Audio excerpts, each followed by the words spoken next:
I found my love in a car crash. Have you ever experienced a moment so sudden, so powerful, that it divides your life into two parts? Before it, you were someone else. After it, you are never the same again. I used to think life changes slowly, that people grow gradually, that love comes with time, understanding, and long conversations.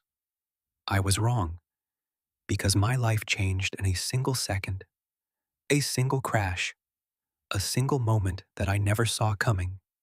It started like an ordinary night. I was driving home after a long, exhausting day.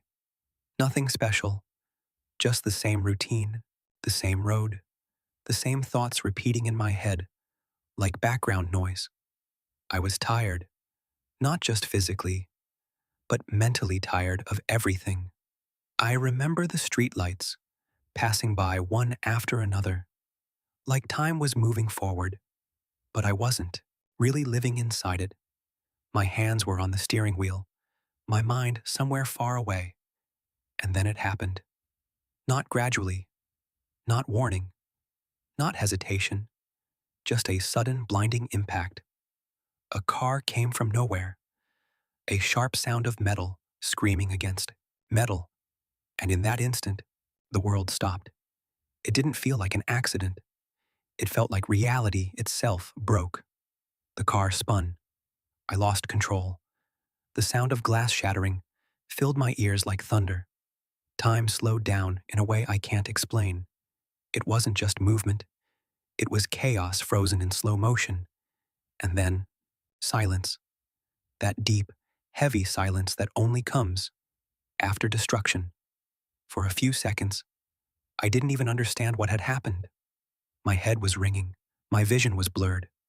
My breathing felt uneven. And strangely, there was fear, but also confusion.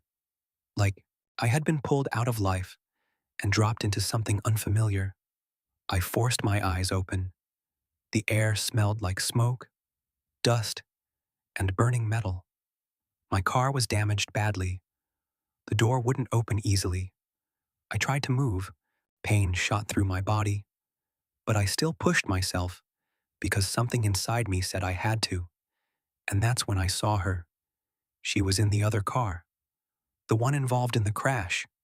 She was unconscious, her head slightly tilted to one side, her seatbelt still holding her in place, her hair falling softly across her face like she was asleep, not like she was trapped in a moment of destruction. And I don't know why, but in that instant, I forgot everything else. Not the crash, not the pain, not the situation. All I saw was her. I don't know her name. I didn't know who she was. But something about her pulled my attention in a way I couldn't control. I tried calling out. No response. My heart started beating faster. Forced my door open and stepped out. The ground beneath me felt unstable, like I wasn't fully in reality anymore. People were shouting in the distance. Cars had stopped. Someone was calling emergency services. But all of that felt far away, like background, noise in a different world. I ran toward her car. My hands were shaking, not because I was trained to panic, but because something about her made me afraid in a way I didn't understand. I pulled the door. It was stuck. I pulled again, harder. Finally it opened, and there she was, close enough for me to see her clearly. For a moment, I just froze. She looked so peaceful. Despite everything, despite the crash, despite the chaos, she looked untouched, like life hadn't fully reached her yet. My hands moved instinctively. I checked her pulse, slow, but alive. And at that moment, I felt something I can't describe. Relief. Not because I knew her, but because I couldn't imagine losing her, even before knowing her name. Paramedics arrived quickly. After that, everything became blurry. People asking questions, sirens in the distance, light reflections everywhere. I answered what I could, But my eyes kept going back to her. They placed her carefully on a stretcher. She still hadn't woken up, and when the ambulance doors closed, I felt something strange, like a part of me was leaving with her. I stood there long after the sirens disappeared, not understanding what I was feeling. It wasn't just shock. It wasn't just responsibility. It was something deeper, something unfamiliar, something I couldn't name. Days passed. I recovered physically. The injuries weren't severe, but mentally, I was stuck in that moment. The crash replayed in my mind again and again. The sound, the silence, her face, and the worst part? I didn't even know who she was, but I couldn't forget her. That made no sense to me. How can someone you don't even know stay in your thoughts like they belong there? I tried to ignore it. I told myself it was just trauma, just adrenaline, just the mind replaying an intense moment. But it didn't go away. So I went to the hospital. I told myself it was just to check if she was okay. That's it. Nothing more. But when I walked into her room, I realized I was lying to myself. She was awake now, sitting near the window. The sunlight was falling softly across her face. She looked calm, but there was something in her eyes, something distant. When she saw me, she paused. "You," she said softly. I nodded. I didn't know what to say at first. Then she said something that surprised me. "I remember you. From the crash." I frowned slightly. "You were unconscious." She shook her head slightly. "Before I blacked out, I saw you trying to open the door." That moment hit something inside me, because I remembered the same thing. I remember thinking about her, even while everything was falling apart between us. We were silent for a moment, not uncomfortable, just heavy. Then we started talking, not like strangers, not like accident victims, but like two people trying to understand something they didn't have words for.